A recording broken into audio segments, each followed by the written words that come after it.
Guys, welcome back to the channel. This is Agalia with MS Adeolu, and this channel creates content that helps you to build your faith and live a life of purpose.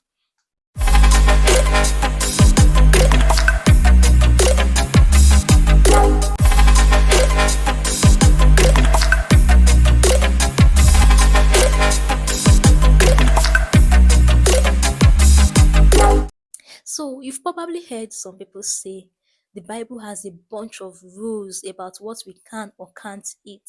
And some even believe that it says we should not eat meat at all. But if you really read the Bible, you know that that's not exactly true. Because God Himself fed His people with meat. We saw it with the Israelites, we saw it with Elijah, and even Peter's dream settles it that eating meat is not a bad thing. It is okay. But today, I'm here to talk to you about something a little bit different, and that's gluttony. What is gluttony? Gluttony is when you eat way too much or you drink way too much and you lose control. Have you noticed that the flesh craves things that is not good for the body? It's like our body just loves unhealthy things. But here's the thing, the body is what houses the spirit of man. If you are healthy, you will be proactive to do the things of the Spirit. The Bible says, I wish above all things that you prosper and you be in good health. So you need to eat well and feed your body with the right nutrients that it needs. But overeating can cause many health issues, and in extreme cases, lack of mobility. You'll be able to move around. So I'm not here to tell you, don't eat this, don't eat that. My point is, you need to know what you eat and how much of it you are eating. Now, food can be a temptation. The devil is very sneaky. He can use food to tempt us. He did it with Jesus. And even Esau sold his birthright for a bowl of porridge. First Corinthians 6:12-13 tells us that I have the right to do anything, but not everything is beneficial. I have the right to do anything, but I will not be mastered by anything.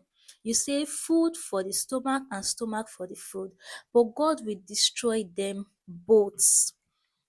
So, this is telling us that it is not only sexual immorality that defiles the body, but also overindulging in food. Our body is God's temple, it is a gift from God, and we should honor it. Philippians 3:19 warns us about those whose God is their belly. That means your belly can be your God. Why should we make this beautiful body that God has given us a God? We should be able to control our body and use it to glorify God. I know that we have some extreme cases on the other hand, people who have a fear of food and they develop anorexia. That's also not from God either, because God hasn't given us the spirit of fear, but of power, of love, and of a sound mind. One thing you will notice about gluttons is that they struggle with greed, they struggle with a lack of self control, and some of them even covet other people's property. They want what you are eating. So we need to be able to control ourselves, control our body, because our body is God's temple. It is a gift from God. Now, how do we overcome gluttony? Prayer, fasting. Fasting is a very powerful tool that not only helps us to grow spiritually, but also helps us to gain control over the desires of our flesh. The Bible says, submit yourself to God and you will not fulfill the desires of the flesh. So fasting is a form of submission to the will of God. And when you fast, you are able to gain control over the body so you do not submit to the desires of the flesh. Now, this message is for someone out there. Don't waste food. Don't be a glutton. Have self control and submit yourself to God so you won't fall into the trap of the flesh. This is the end of today's video. I hope this video has been educative and informative to you, please share this video with your family, your friends, your colleagues. See you in my next video. Bye.